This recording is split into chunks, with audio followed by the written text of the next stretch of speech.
do see Israel playing games as they are playing right now. But hopefully the United States will be able to put the pressure on Israel to walk on it. Look, Donald Trump's making his Nobel Peace Prize bid. I mean, this is it. This is full court press. He's the man who brought an end to the war that was going to end all war in the world. And he doesn't need Benjamin Netanyahu to screw this up for him. So I think stands a better chance than most of lasting. But as you said, Israel has a history of violating them, so we'll see. Next question is from Chris in Canada. Given Trump's reckless attack on Iran's Fordo nuclear site, will other nations choose to acquire nuclear weapons and leave the nuclear non-proliferation treaty? What other nations? I know you can't answer it because you wrote the question, but what other cusp nations are out there? Saudi Arabia is going to leave the NPT and get a nuclear weapon because the United States bombed Firdos. First of all, you call it a reckless attack. It was a violation of,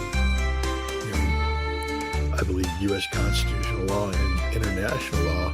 And from that standpoint, I guess you could call it reckless. But in terms of, let's think out of the box for a second. Let's say Trump was in a really big bind. That his rhetoric had boxed him into a corner. He wanted to bring an end to this conflict, but if he didn't strike Iran, then he would be perceived as weak. Peace through strength is his mantra. So he needed to do a demonstration of American will. So he picked 3 empty targets, and he flew 7 B-2s, dropped 14 massive ordnance penetrators, and fired 34 cruise missiles, killed nobody, blew up already empty sites or didn't do a damn thing, declares victory,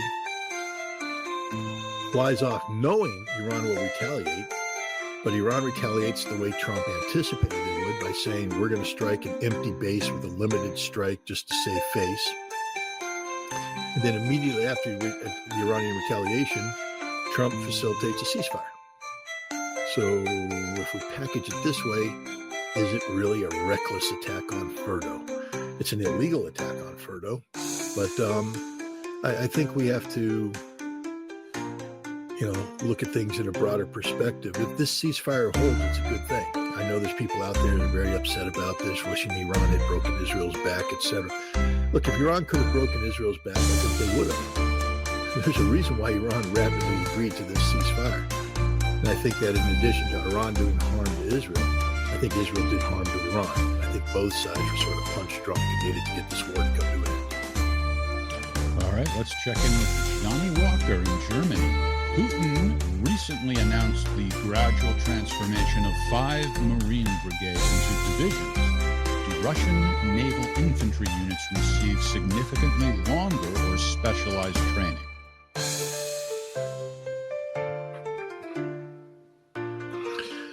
I mean, the Russians consider naval infantry to be an elite outfit. So as elite infantry, I think there's more focus on infantry, and of course, being naval infantry, there's that aspect of it as well. They have Marine airborne units, so there's some parachute training. I can't speak to the exact curriculum of Russian naval infantry training, but I would imagine, since the Russians do view them as elite infantry, and they assign them tasks that are, can be accomplished by elite infantry units, that there would be additional training involved. That training leads to, the esprit de corps, the feeling of being different, the feeling of being special. So not just more training, but maybe even more physically demanding training.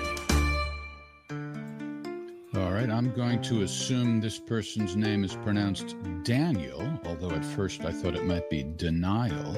Let's go with Daniel in Cardiff, United Kingdom. How effective are satellites in tracking high-altitude bombers? Is it feasible for Iran to track V-2 bombers with a constellation of geostationary satellites over its territory?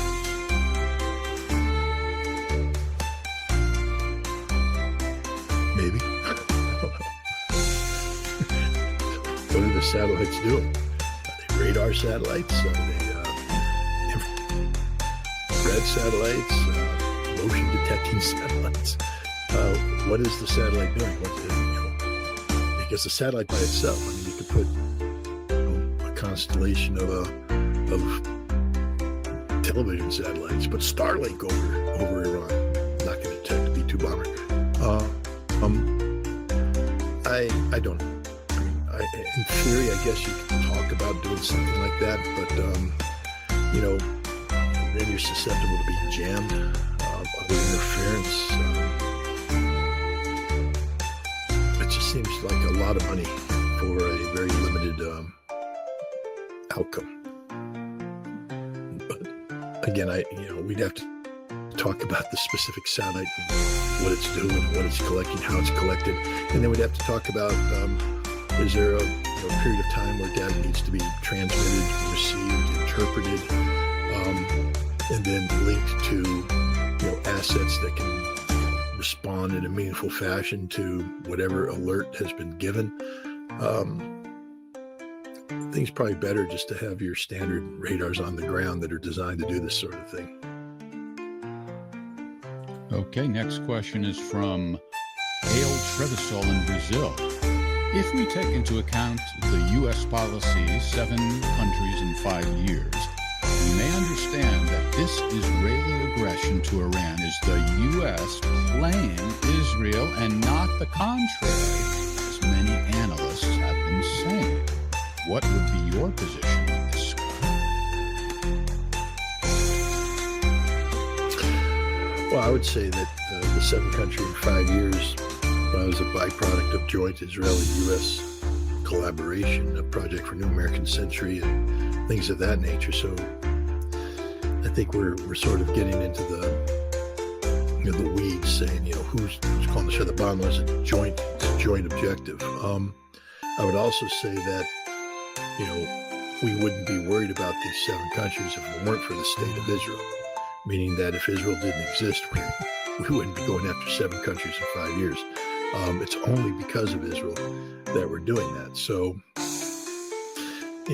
Joe Biden once infamously said in the Senate that if there wasn't an Israel, we would have to make one up so that we could, exert our influence on the region. So again, it's hard to say, ultimately what's going on. What I would say is that the United States, being the bigger partner here with the greater resources, is the one probably calling the shots, and that Israel is a very strong influence. But at the end of the day, decisions are made in Washington, D.C., not Tel Aviv. Nemo, our favorite cartoonist, has a question.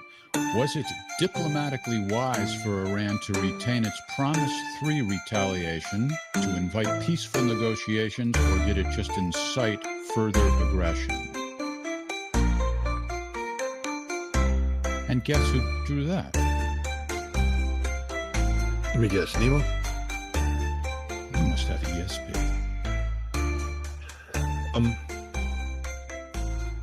Again, I point out that there's a reason why Iran, having prepared for a conflict that could last up to 2 years, having stated it was prepared to send tens of thousands of missiles into Israel.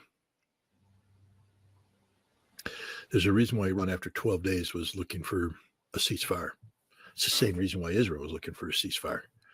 I think war is hell, and things that you conceive of in peacetime don't necessarily play out in time of war. If you remember, Pepe Escobar, did a story back in the time of True Promise 2 about the Israeli F-35 approaching Iranian airspace, being locked on by a radar that had never been seen before.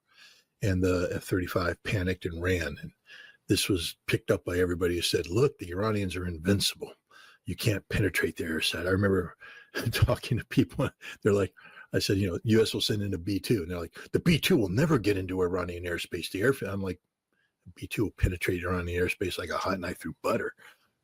It's designed to do just that. There was feeling that Iran's air defense was more capable. People were talking about, even myself, saying, what if the Russians deployed S-400s? What if the Iranians are flying Su-35s? It turns out that none of that was real. And Iranian air defense was Iranian air defense with some S-300s.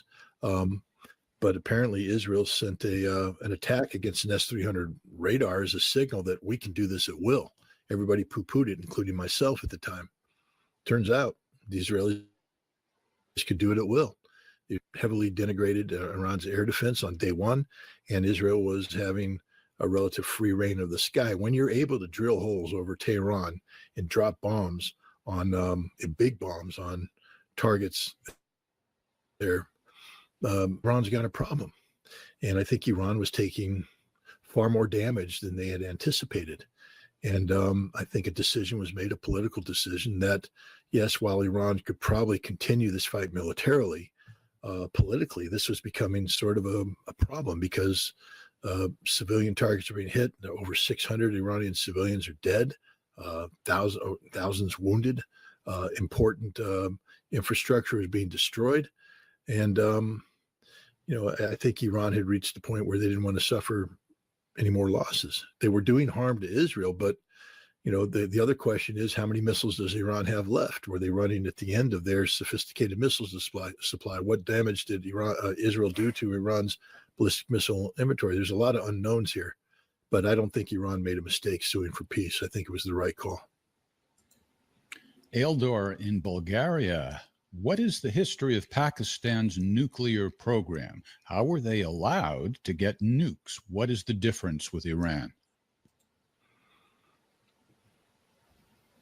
I mean, the history of Pakistan's nuclear program is that they, Imran Khan stole centrifuge technology from a Dutch consortium and replicated it, and had a secret, uranium enrichment program that produced enough fissile material for Iran to develop nuclear weapons in parallel to a secret nuclear weapons program being developed by India.